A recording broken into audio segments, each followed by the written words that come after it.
If you're an American planning to stay in the Philippines, this is exactly where most people get it wrong. Living in the Philippines long term might seem like an easy choice for Americans at first, but many end up underestimating the real challenges that come with staying far beyond a short visit. We break down the biggest mistakes Americans make when trying to live in the Philippines long term, backed by real data from The Earth Awaits, Numbeo, and livingcost.org. Make sure to watch until the end, where we reveal the real reason so many Americans end up failing. Most Americans don't fail in the Philippines because it's hard. They fail because they plan for a vacation and end up living a life. At first, it feels effortless. You land in the Philippines, everything is cheaper. The weather feels like a permanent escape, and every day carries that relaxed, I'm on holiday energy. Many Americans slip into a rhythm that looks more like extended travel than real living. Eating out daily, hopping between islands, saying yes to every spontaneous plan.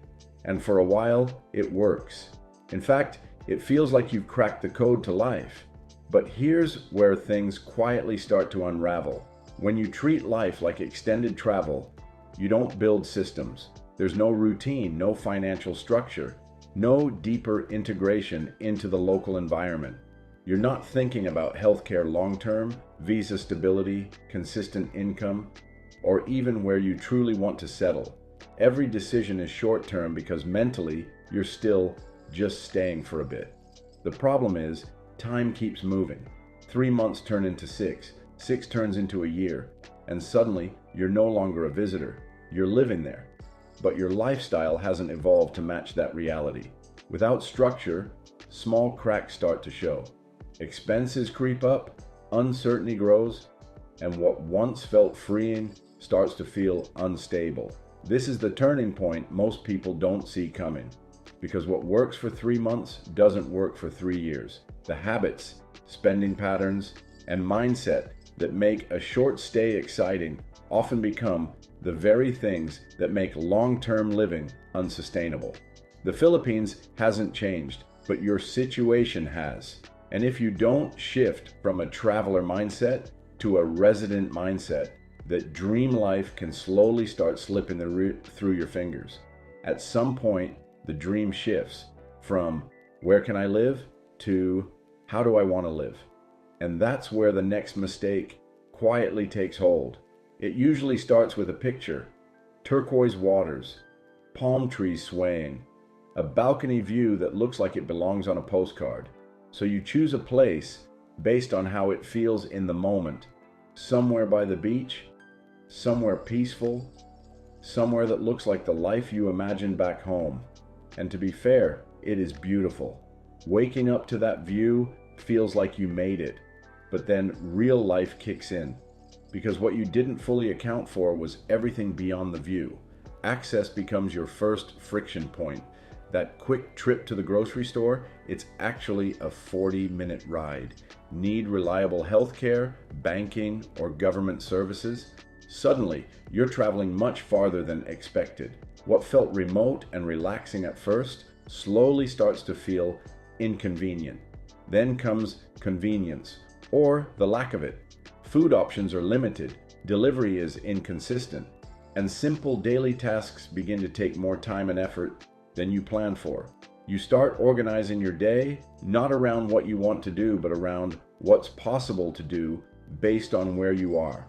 And infrastructure, that's the hidden layer most people overlook.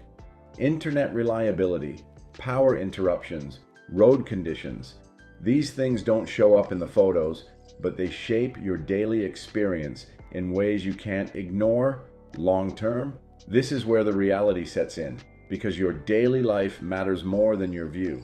That stunning ocean backdrop loses its magic when your routine becomes a series of small frustrations. Over time, those trade-offs add up, not dramatically, but consistently, until the lifestyle you chose for freedom starts to feel limiting instead. The irony is, many people end up leaving, not because the Philippines didn't live up to expectations, but because they chose a version of it that wasn't built for real life. Stick around, we're just getting started. We haven't discussed what the results are of underestimating the daily friction you experience while living in the country. It's not the big, dramatic problems that push Americans out of the Philippines. It's the small, daily frustrations that slowly add up. At first, you barely notice them. You're still in that honeymoon phase where everything feels new, different, even a little exciting. But then you start living a normal life, and that's when the friction begins to show. Take traffic, for example. What looks like a short distance on the map can easily turn into an hour-long journey. Whether you're in a busy area like Metro Manila or even navigating smaller city roads, congestion becomes part of your routine.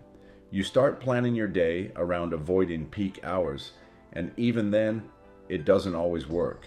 Then come the errands. Back home, knocking out a few tasks might take an hour. Here, that same list can stretch into half a day. A quick bank visit turns into waiting in line. A simple delivery gets delayed. Something as basic as setting up utilities or handling paperwork often involves multiple steps, multiple locations, and a lot more patience than you expected. And underneath all of it is something harder to define but impossible to ignore: system inefficiencies. Processes don't always move in a straight line. Communication can be inconsistent. What you assume will be simple sometimes isn't. And not because it's impossible, but because the system just works differently. None of these things are deal breakers on their own. That's what makes this mistake so easy to underestimate. Because it's not one big problem, it's the daily friction that wears people down. The extra 20 minutes here, the unexpected delay there, the constant need to adjust and readjust your expectations. Over time, it adds up mentally more than physically. And if you come in expecting everything to run like it does back home, that friction feels even heavier. But if you recognize it early, prepare for it, and build your life around it instead of fighting it, the experience becomes a lot more sustainable. The moment you start thinking everything is cheap here is usually the moment your budget starts slipping. It's an easy assumption to make. You arrive in the Philippines, convert prices in your head, and everything feels like a bargain. Meals are affordable, transportation is inexpensive, and rent, at least compared to the US, looks like a steal. So naturally, you relax a little. You spend a little more freely, because technically, everything is cheaper. But that's where the illusion begins. Because low cost doesn't automatically mean low spending. In fact, for many Americans, the opposite happens. You go out more often, order food instead of cooking, take more trips, upgrade your living space, and say yes to conveniences you might have skipped back home. Individually, the expenses feel small. Collectively, they start stacking up fast. Then lifestyle inflation quietly creeps in. What started as a simple, affordable setup slowly evolves into something more comfortable and more expensive. Maybe you move into a nicer condo with better security and backup power. Maybe you prioritize fast, reliable internet. Maybe you start frequenting places that cater more to expats or international tastes. None of these are unreasonable choices. In fact, they make life easier, but they also raise your baseline spending without you fully noticing. And this is the turning point most people miss, because the Philippines is cheap until you try to live comfortably. The version of life you see in travel vlogs or short visits often doesn't reflect the long-term reality of maintaining consistency, comfort, and convenience day after day. Suddenly, your cheap country budget doesn't feel so cheap anymore. And if you didn't plan for that shift, it creates pressure, financially and mentally. The people who make it long-term aren't the ones who chase the lowest cost. They're the ones who understand their real lifestyle, plan for it honestly, and build a budget that supports it sustainably. Keep watching, because we'll talk what happens if you do not build a sustainable routine during your stay on the island. The freedom you come to the Philippines for can quietly become the very thing that pushes you out.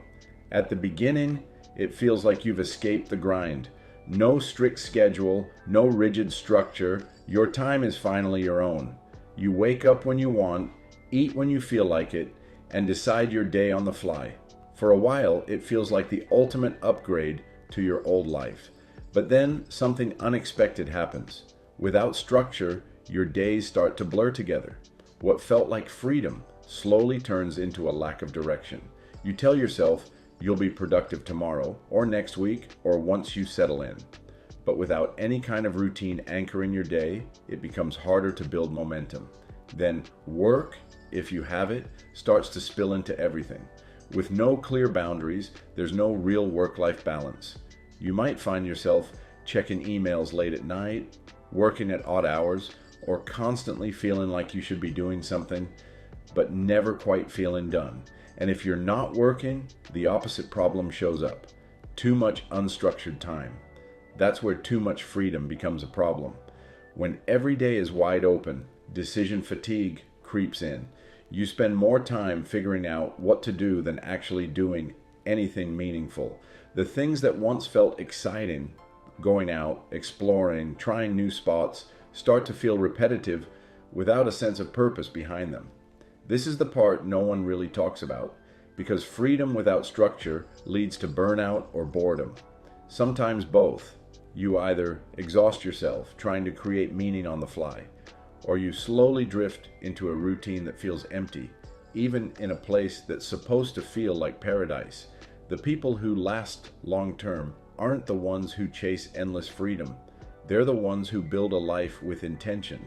They create routines, set boundaries, and design their days in a way that supports both productivity and enjoyment. Without that, even the most beautiful environment can start to feel surprisingly unfulfilling.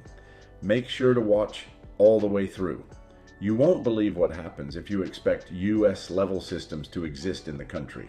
The biggest culture shock isn't what you see, it's how things work. At first, the differences feel almost interesting. You notice the slower pace, the more relaxed approach to time, the way processes don't always follow a straight line. Coming from the US, it can even feel refreshing, like a break from rigid systems and constant urgency. But that perspective doesn't always last. Over time, small frustrations begin to stack up. Service speed is one of the first things you feel. What you expect to take a few minutes can stretch much longer, whether it's in a restaurant, a bank, or a service center. No one seems to be in a rush.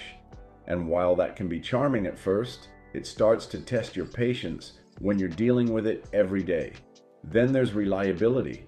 Internet drops at the worst times, deliveries don't always arrive when expected, and schedules can feel more like loose suggestions than firm commitments.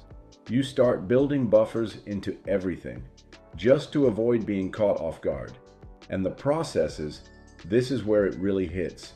Simple tasks can involve multiple steps, repeated visits, or unclear instructions.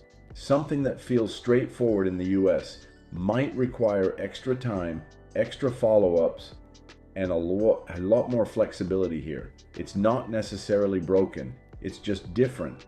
But that difference requires constant adjustment. This is where expectations become the real issue. If you're constantly measuring everything against US level systems, you'll feel like something is always falling short. And that gap between expectation and reality is what creates long-term frustration. Because short-term, it's interesting. Long-term, it becomes exhausting if you don't adapt. The people who thrive aren't the ones who demand the system change. They're the ones who learn how to move within it. They adjust their expectations, build in extra time, and find ways to work with the flow instead of against it. Once that shift happens, the frustration doesn't disappear, but it becomes manageable. And that's the difference between constantly feeling drained and actually building a life that works. You'll want to know what happens if you don't integrate into the local Filipino lifestyle. Trust me. The easiest way to live in the Philippines is also the easiest way to feel like you never truly arrived. At first, it feels natural to stick with what you know.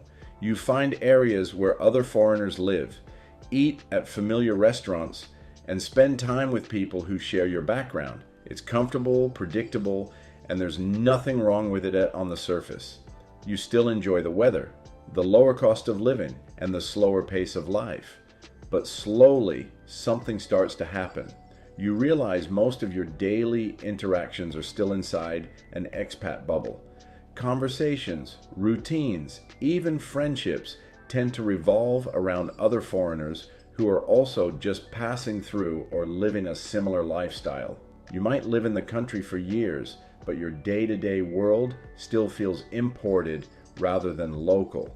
That's where limited cultural adaptation becomes a hidden barrier. You don't fully learn the rhythm of how things work outside your circle. You rely on familiar systems, familiar food, familiar spaces. Even after a long time, basic cultural nuances can still feel distant. You might recognize the surface level differences, but not fully engage with what's underneath them. And over time, that distance adds up in a subtle but powerful way, because you can live here for years and still feel like you don't belong. Not because anyone is excluding you, but because you never fully stepped into the local flow of life. You stayed near it, around it, but not in it. And when that happens, the country you live in becomes more like a backdrop than a lived experience. The irony is that integration doesn't require perfection. It just requires participation. Learning the language basics, building local relationships, understanding customs, and stepping outside familiar circles even a little can completely change how the experience feels. Without that effort, time passes, but connection doesn't deepen.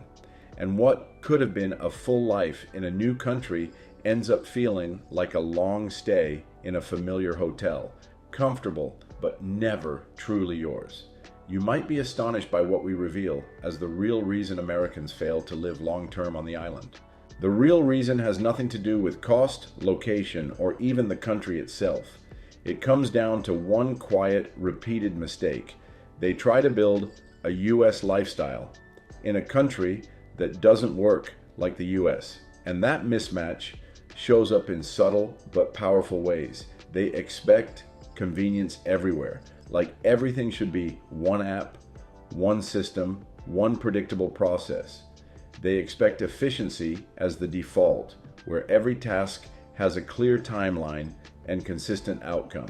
And they expect comfort without trade-offs, as if they can replicate the same lifestyle they had back home, just cheaper and with better weather. But life doesn't translate that cleanly. The Philippines operates differently, and the more you resist that reality, the more friction you create for yourself. What starts as small frustrations eventually turns into long-term dissatisfaction, not because the country is failing you, but because your expectations don't match the environment you're living in. And that's the core insight most people miss. Long-term success isn't about finding the perfect place. It's about building a lifestyle that actually fits where you are. So how do you get it right? It comes down to the 3 rules for living in the Philippines long-term. First, design your life around reality, not expectations. That means choosing locations based on daily flow, not just aesthetics, and building routines that match how things actually work on the ground, not how you wish they worked. Second, pay for what matters and cut what doesn't. Strategic comfort spending is key. Invest in things that directly improve your daily life, like reliable internet, good housing, and convenience where it truly counts, while letting go of unnecessary luxuries that don't add real value. Third, adapt early, not after burnout. The longer you resist adjustment, the harder it becomes. The mindset shift needs to happen at the beginning, not when frustration forces it. Because the people who succeed long-term don't try to change the country, they change how they live in it. The Philippines can absolutely be a great place to live long-term, but that only holds true if you recognize and avoid these common mistakes early on. Most of the struggles don't come from the country itself, but from mismatched expectations. When you adjust your mindset from the beginning, the experience becomes much more sustainable. Otherwise, small issues can slowly turn into long-term frustration. For a deeper understanding of life in the Philippines, make sure to watch our other videos where we explore the real expat experience beyond the surface.